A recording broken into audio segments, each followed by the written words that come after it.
मैत्रेय जी महाराज सुनाते हैं, महाराज कश्यप की एक गृहिणी जिसका नाम था दिति, अनेक पत्नियां थीं, लेकिन दिति नाम की जो देवी थी, एक बार संध्या के समय जब वो यज्ञशाला में बैठे संध्या कर रहे थे, उसी समय दिति पहुंच गई और दिति ने कहा मुझे तो पुत्र चाहिए, पुत्र दो। कश्यप जी ने कहा देखो देखो तो सही ये काल कैसा है, ये बेला कौन सी है। हाँ, ऐसा घोर तमा बेला घोराणाम घोर दर्शना। भगवान शिव अपने अनुचरों के साथ इस समय इस बेला में विचरण करते हैं। हम लोगों के व्यवहार को देख करके वो संतुष्ट नहीं हो सकते, वो कुपित हो जाएंगे। देखो भगवान शंकर जैसा दयालु कृपालु और कोई दूसरा संसार में नहीं है। ब्रह्मा इत्यादि समस्त लोकपाल उनकी आज्ञा का पालन करते हैं। उनके स्वरूप को, उनके स्वभाव को न समझने वाले उनकी हंसी उड़ाते हैं। क्यों? उन्होंने शरीर को ही अपना आत्मा समझा हुआ है। शरीर को ही जो सजाने धजाने में लगे रहने वाले हैं, वो भगवान शंकर के यथार्थ स्वरूप को कभी जान नहीं सकते हैं। दिति के बार बार दिति को समझाने पर भी दिति ने तो निर्लज्जता को अपने ऊपर धारण कर लिया। कश्यप भगवान भी विवश हो गए। अंत में दिति की इच्छा को पूर्ण किया। अब जब वह नशा, एक प्रकार का नशा ही तो है और क्या है, जब वो नशा उतरा तो दिति को बड़ा पश्चाताप हुआ। आज मेरे से कितना बड़ा अन्याय अधर्म हो गया। मैंने पतिदेव की आज्ञा को नहीं माना, अशास्त्रीय बेला में इस प्रकार का व्यवहार किया, उचित नहीं। जाकर के कश्यप जी के चरणों में गिर पड़े। भगवान शंकर मेरे गर्भ को कहीं नष्ट तो नहीं करेंगे। प्रभु आप ऐसी कृपा करें, मेरा ये गर्भ किसी प्रकार से भी भगवान शंकर के द्वारा नष्ट न किया जाए। कश्यप ने कहा देखो भगवान शंकर तो नष्ट नहीं करेंगे, लेकिन देवी इससे तुम्हें सुख नहीं मिलेगा। जो संतान होगी उससे तुम्हें सुख नहीं मिलेगा। अब आप स्वयं कल्पना कर सकते हो, जिस संतान से उसके माता पिता ही सुखी नहीं हो तो मोहल्ले वाले तो जरूर सुखी हो जाएंगे। हा? क्या कल्पना करते हैं? समाज सुखी होगा, राष्ट्र का तो कल्याण करके ही रख देंगे, है ना? उनसे राष्ट्र कल्याण की भावना मत रखो। समाज उनसे सुधरेगा नहीं, मोहल्ले वाले उससे सुखी नहीं होंगे जिसके माता पिता ही सुखी नहीं हुए। हाँ, अब तो दिति को बड़ा कष्ट हुआ। दिति का रोना रुक नहीं रहा था। कश्यप जी ने सोचा इसको कैसे समझाएं, तो उन्होंने दिति को कहा देखो चिंता मत करो, ये तुम्हारे बेटे तो अच्छे नहीं होंगे, लेकिन बेटे का जो बेटा होगा वो बहुत अच्छा होगा। हाँ, अब देखो इसी में लोगों को तसल्ली हो जाती है। क्या यही तसल्ली? हाँ, और इसी भरोसे पे जिंदगी निकालते रहते हैं। अरे बेटा तो नालायक निकल गया, लेकिन बेटे का बेटा तो ठीक निकल सकता है, और वो भी नहीं निकला तो हो सकता है तीसरी पीढ़ी में कोई सही निकल जाए, चौथी में निकल जाए। इसी कल्पना से वंश परंपरा की ये धारा को लोग चला करके रखना चाहते हैं, और इसमें भी कोई आश्चर्य नहीं है। ये वंश परंपरा का शोधन वर्धन होना चाहिए। एक नहीं तो दूसरा, दूसरा नहीं तो तीसरा, एक ने भी अगर भगवत आराधन ढंग से कर लिया तो तुम्हारा वंश पवित्र हो जाएगा। कुलम पवित्रम जननी कृतार्था वसुंधरा पुण्यवती च तेन अपार संवित सुख सागरेस्मिन् लीनम परे ब्रह्मणि यस्य चेता। आपके कुल में एक भी निकल आया जिसने आत्म तत्व को समझ लिया, समझ लो तुम्हारा कुल पवित्र हो गया, माता धन्य धन्य हो जाएगी। इसलिए हमारे यहां वंश परंपरा ये दो प्रकार की होती है, एक अंश परंपरा, एक नाद परंपरा। एक गुरु शिष्य परंपरा भी इसी प्रकार की है।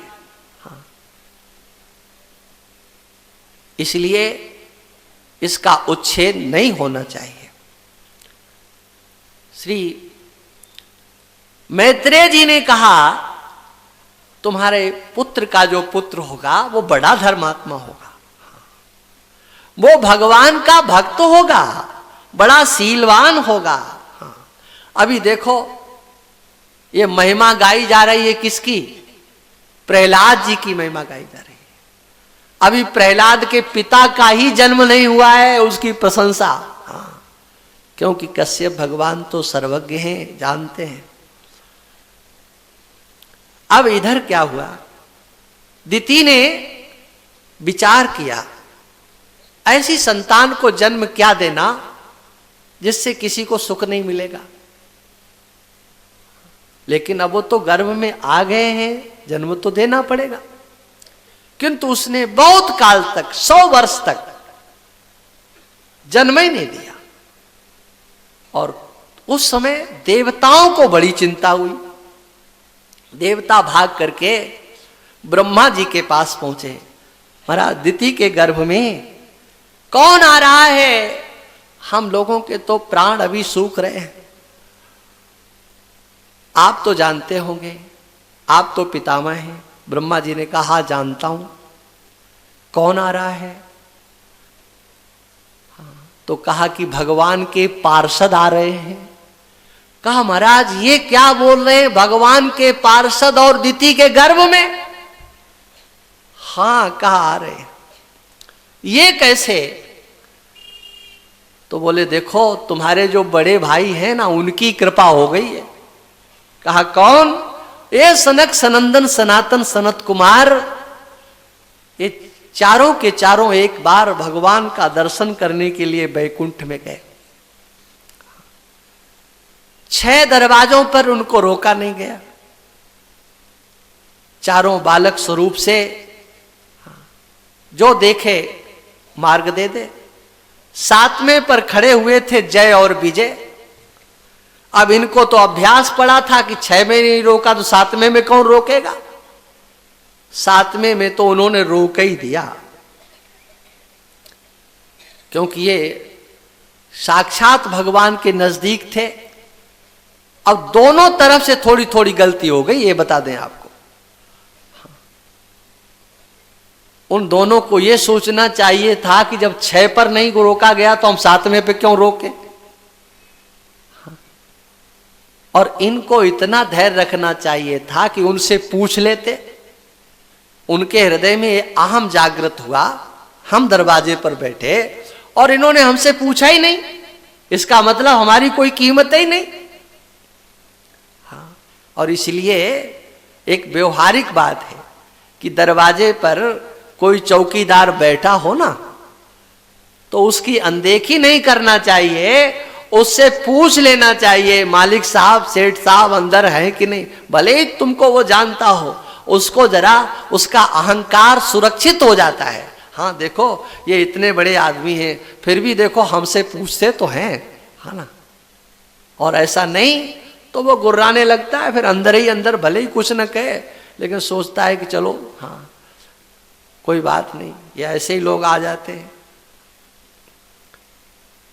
अब उन ऋषियों ने देखा इन्होंने क्यों रोका, क्यों रोका मेरे को। क्या भगवान ने कोई तुम्हें आदेश दे रखा है? भगवान ने क्या कोई ऐसा प्रस्ताव किया है कि कब कौन आएगा मिलने के लिए, कब नहीं आएगा? क्या भगवान के यहां भी कोई छिपाने लायक चीज है? नहीं, भगवान के यहां कोई भी गुप्त वार्ता नहीं। उनका दरबार तो भक्तों के लिए अहरनिश खुला हुआ है।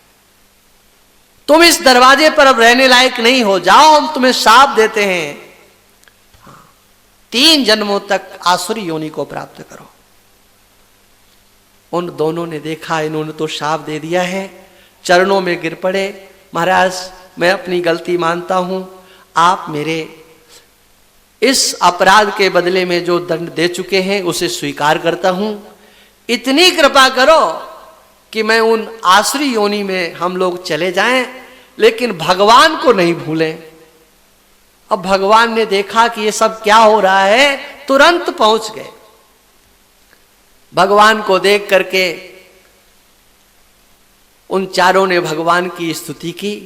भगवान ने स्तुति सुन ली, लेकिन देख रहे हैं अपने दोनों पार्षदों की ओर। ऋषियों, आप इन्हें जानते हो? ये कौन है? एतौ तौ पार्षदौ मह्यम। हाँ, ये भगवान की आत्मीयता है। हाँ, ये दोनों मेरे हैं। हाँ, अपराध जरूर किया है, लेकिन ये मेरे हैं। देखो, संसार के लोग जब कोई पद प्रतिष्ठा में, पैसे में संपन्न होता है, उस समय संसार के लोग दूर दूर से संबंध बना लेते हैं। लेकिन जब वही नीचे आ जाता है तो जिनके संबंध होते हैं वो भी दूरी बना लेते हैं। लेकिन भगवान वह है जो हर समय एक जैसी दृष्टि रखते हैं। आज ये अपने स्वरूप से गिर चुके हैं, आचरण से गिर चुके हैं। वो स्वभाव इनका नहीं होना चाहिए जो इनका स्वभाव, लेकिन इतना होते हुए भी भगवान उनको कहते हैं ये दोनों मेरे हैं, मेरे।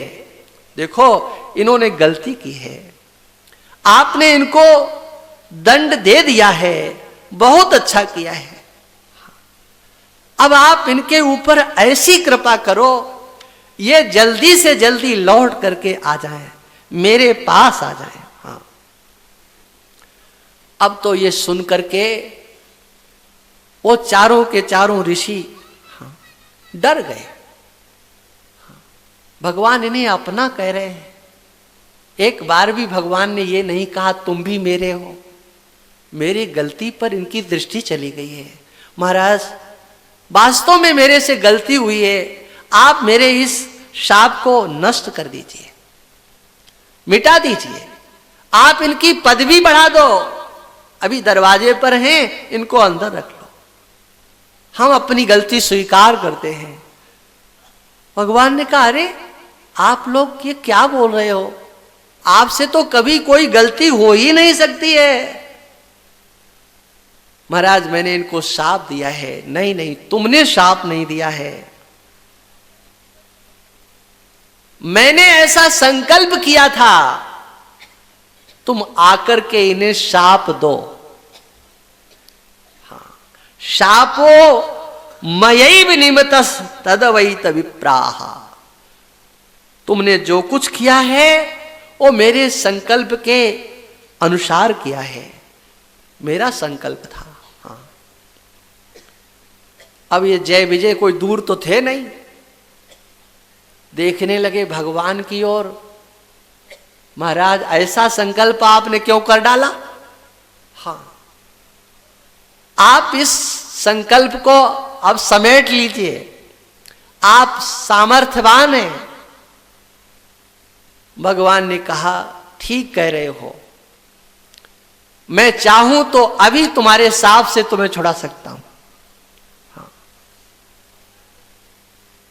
ब्रह्म तेजः समर्थोपि हंतुम नेक्षे मतम तुम्हें। मेरा संकल्प मिथ्या नहीं होता है, मैं चाहूं तो मिटा सकता हूं, लेकिन इस सांप को मिटाने की मेरी इच्छा नहीं है।